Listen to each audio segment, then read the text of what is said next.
Welcome back, everyone. We're diving into Sarah J. Maas's A Court of Mist and Fury today. One of my favorites. Yeah, this one gets intense. Definitely. So we're going to go chapter by chapter and unpack all the drama. The romance, the action. Yeah, all the twists and turns. Absolutely. And remember, this picks up 3 months after Feyre escapes from under the mountain. Okay, yeah.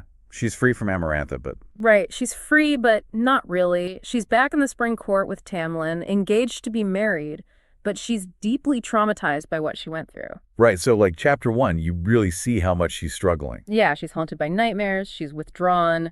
She's not the same Feyre we saw in book 1. It's like she's physically safe, but mentally she's still a prisoner, right? Exactly. And Tamlin, despite his good intentions, he just doesn't seem to get it.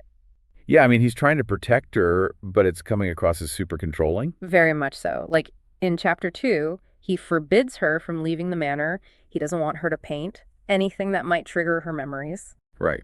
And you see Feyre starting to chafe under all these restrictions. For sure.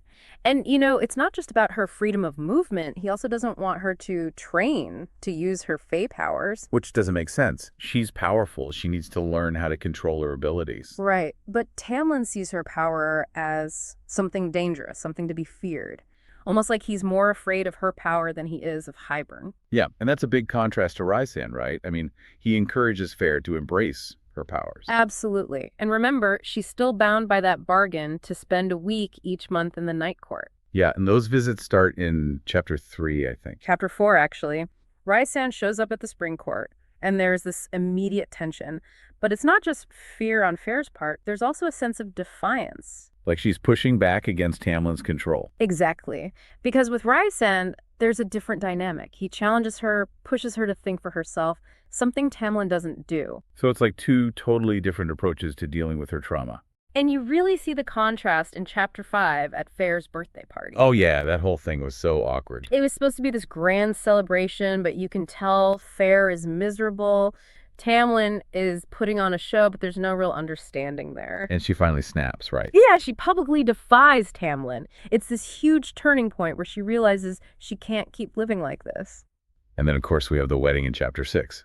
Which is just so heartbreaking because you can see how much Feyre doesn't want to go through with it. She's at the altar about to say, I do, and you just know it's the wrong decision. And then boom, Rysand shows up. Talk about a dramatic entrance. He's there to uphold their bargain, to take Feyre back to the night court. And part of you is like, yes, rescue her. But also, what is she getting herself into? Right. It's a huge cliffhanger. She's escaping one kind of prison, but who knows what awaits her in the night court. It's a step into the unknown, but maybe, just maybe, it's also a step toward her true freedom. And that's where we'll leave it for now. We'll pick up Feyre's journey in the night court in the next part of our deep dive. Can't wait. Okay, so Feyre's in the night court now, totally new territory. Right. And at first, she's terrified. Understandably, everything she's heard about Rysand and the night court has painted them as the villains. Cruel, dangerous, you name it. Exactly. And I think chapters 7 and 8 really do a good job of showing that initial fear and distrust. But we know there's more to Rysand than meets the eye, right? Oh, yeah. So much more.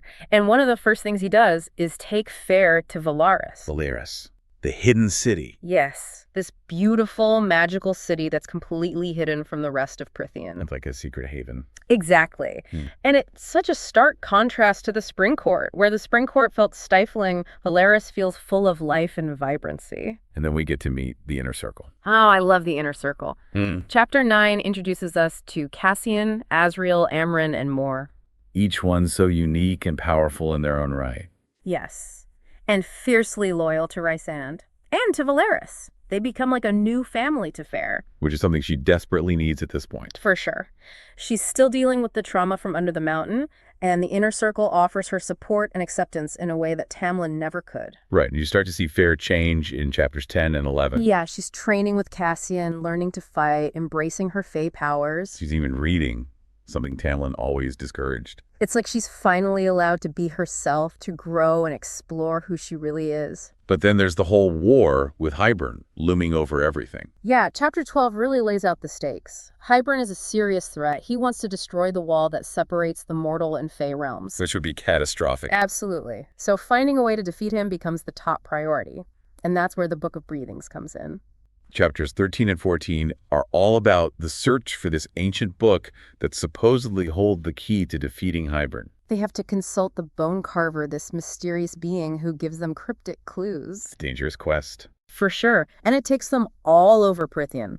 Chapters 15 and 16 see them traveling to the summer court to steal the first half of the book. Oh man, that whole sequence is so intense. It really shows how far Feyre has come as a warrior and a strategist. She's not the timid girl from the spring court anymore. No, she's definitely found her strength. And then they have to deal with the mortal queens to get the second half of the book. Which is a whole other challenge, right? Chapters 17 and 18 are all about navigating the politics of the mortal world. There's a lot of distrust, especially towards Rhysand. Understandably so. He's got a reputation. Yeah, but Feyre really shines here. Her compassion and empathy win over the golden-haired queen, who secretly gives them the second part of the book. It's a small victory, but a crucial one. Definitely.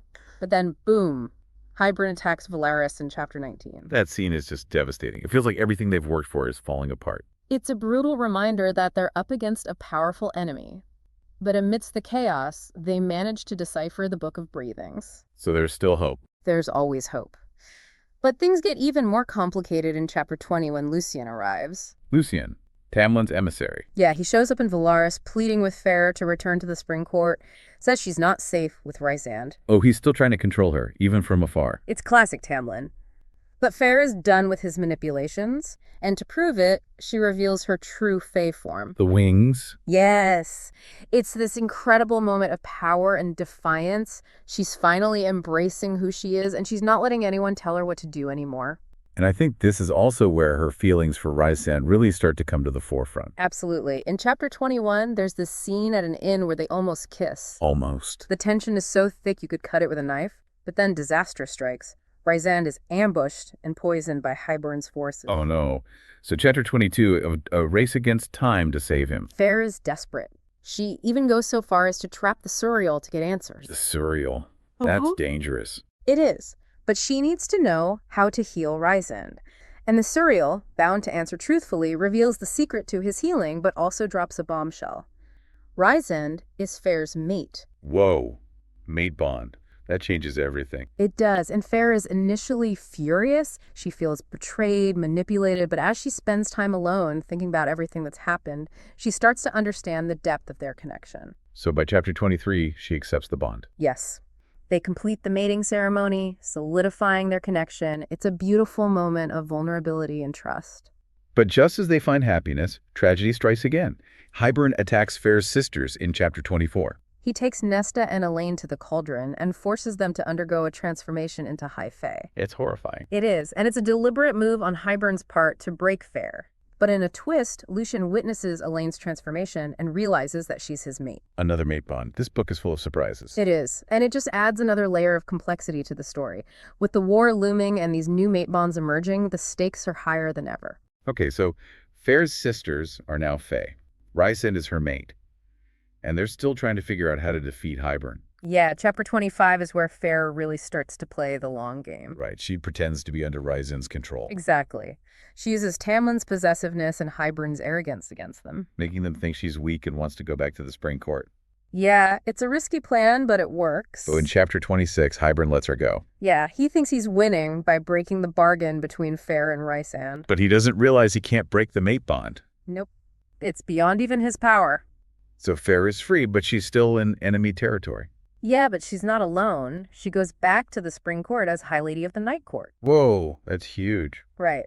Rhysand names her High Lady, so she's his equal. And she uses that position to gather information and prepare for the final battle. Chapters 27 and 28 are all about Feyre playing the spy. It's dangerous work, but she's good at it. She's resourceful and cunning, and she's learned a lot from Rhysand in the inner circle. And then chapters 29 and 30 really ramp up the tension. Yeah, you can feel the war coming to a head. Feyre is facing betrayals, making tough choices. And there's a lot of uncertainty. Will they be able to defeat Hybern? What will happen to Nesta and Elaine? And Lucien is caught in the middle of it all? Yeah, with his mate bond to Elaine and his loyalty to Tamlin. It's a mess. But that's what makes this book so gripping. It's a roller coaster of emotions. And the ending leaves you wanting more. A Court of Mist and Fury is such a powerful story about finding your strength and fighting for what you believe in. And Feyre's journey is just beginning. So if you haven't read this book yet, what are you waiting for? Go get it. And then come back for our next deep dive where we'll tackle the next book in the series. Thanks for listening, everyone.